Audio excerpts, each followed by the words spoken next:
Zenith Education Society, redefining excellence.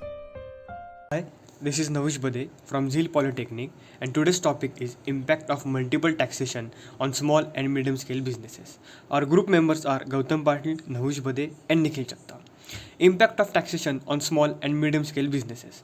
Taxation is the means by which a government or the taxing authority imposes or levies a tax on its citizens and business entities. From income tax to goods and service tax (GST), taxation applies to all levels. What is taxation? The central and state government plays a significant role in determining the taxes in India. To streamline the process of taxation and ensure transparency in the country, the state and central government have undertaken various policy reforms over the last few years. One such change was the goods and service tax, which is known as GST, which is the tax regime on the sale and deliverance of goods and services in the country.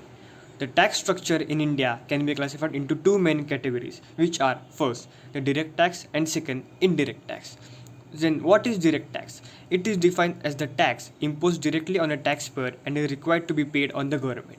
Also, an individual cannot pass or assign another person to pay the taxes on his behalf. What is indirect tax? It is defined as a tax levied not on the income, profit, or revenue, but the goods and services rendered by the taxpayer. Unlike direct tax, indirect tax can be shifted from one individual to another.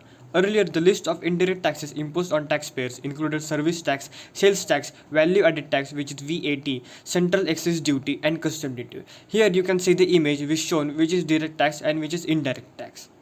Further on, small and medium enterprises (SMEs) have been considered as the primary growth driver of the Indian economy for decades. It is further evident from the fact that today we have around 3 million SMEs in India, contributing almost 50% of the individual output and 42% of India's total export.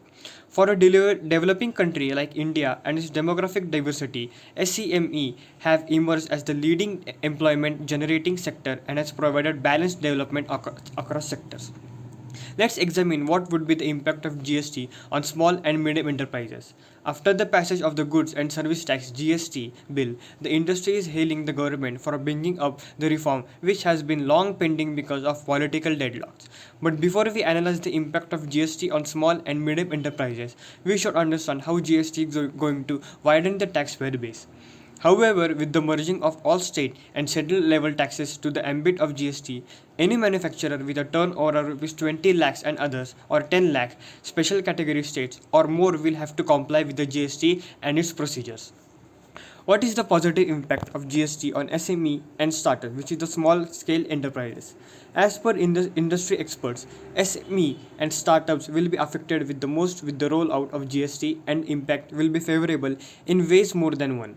Some of the ways GST will be benefit small scale industries and startups are which are ease of starting business, which means a business having operations across different states needs VAT registration.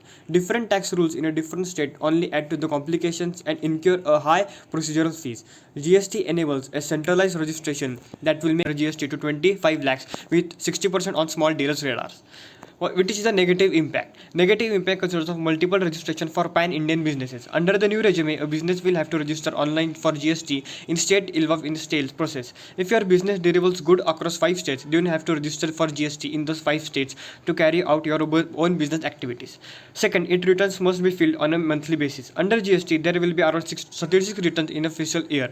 GST returns will also require you to close your books on a monthly basis, which realistically will take a lot of time. To top it off, until you have filled the relevant returns, you cannot claim refund on your customers cannot claim tax credit on the goods they have bought from you. Should you miss a single return, you will be penalized rupees 100 per a day. Cost of taxation is likely to increase. As above mentioned, constantly filling 3 returns a month, periodically reconciling taxation and high will regularly give need to accountant and technical expertise. Fourth, the registration will be mandatory for e-commerce suppliers and operators. Business carrying out activities related to e-commerce should register and under GST irrespective of their annual turnover rate. Unlike other types of businesses, e-commerce will be not eligible to hold under schemes. Also, e-commerce firms should register for GST in every single state where they should. Hence, there is positive as well as negative impact of various taxation on small scale business in India. Thank you.